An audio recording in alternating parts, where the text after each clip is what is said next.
Omuwendo gw'Abannayuganda abatabuka emitwe gweyongera buli lukya era embeera ewalirizza abakugu okusisinkana okulaba nga basalira ekizibu kino amagezi okukkakkana nga banokoddeyo ekizibu ky'obwavu obukutte ejjembe mu Uganda okuba nga kye kisinze okuleeta ekizibu kino.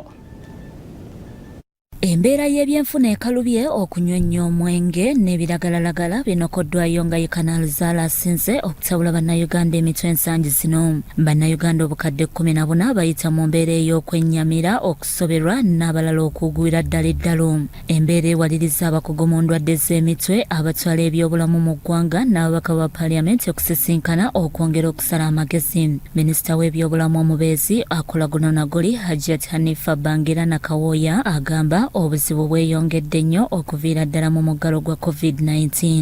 Zino TikTok n'ezino essimu ze mubeerako nga temuvaako zikuleetera okukozesa obwongo bwo n'obujja mu kiseera kyabwo n'obustretchinga n'obwongezaayo tebuwuumula. Obwongo bw'omuntu bulina okufuna obudde nga buwuumudde. Yensonga bagamba right mental right, obwongo buwumuzeeko. Naye Bannayuganda obwongo tetubuwumuza. Bw'oba togenze kunywa omwenge ne gugenda ku bwongo ogwongeramu bine bye munywa ebirala mwagala kuba haayi oba haayi mulagawa mwena n'omubiri ne gugenda obwongo ne bucamuka gwe n'olowooza nti ocamusa. Bannayuganda abasoba emitwalo 17 batabufu ba mitwe nga kino kiva ku mwenge era nga Uganda ku lukalu lwa Africa ekwata kyakumwanjo nnyo okwekatankira omwenge. Omubaka wa Alu South ng'atuula ku kakiiko k'ensonga z'endwadde z'emitwe akakulirwa sipiika Anita Among nga ye Christopher Komakech agamba omuwendo gw'abakugu mu kujjanjaba gweyongereko ng'anamu ababiri betuyina tegusobola kujjanjaba bukadde 14 obutawaanyizibwa endwadde z'emitwe.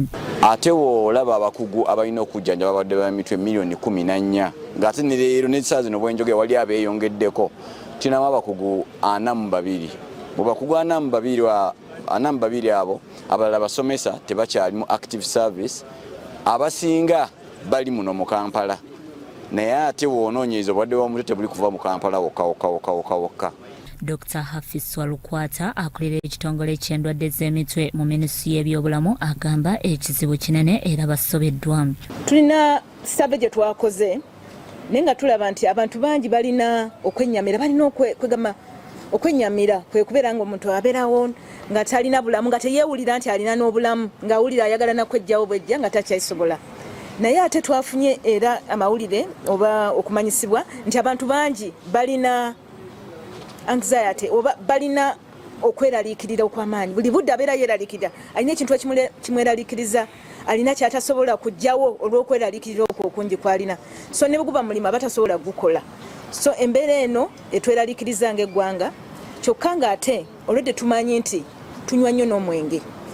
Omwenge kugatta ebiralagalagala. Mu kiseera kino eggwanga lirindiridde omukulembeze w'eggwanga okuteeka ku bbago ly'ebiragalalagala eryayisibwa gye buvuddeko nga bwe balinda okubaga ebbago ku kitangira omwenge omungi mu ggwanga.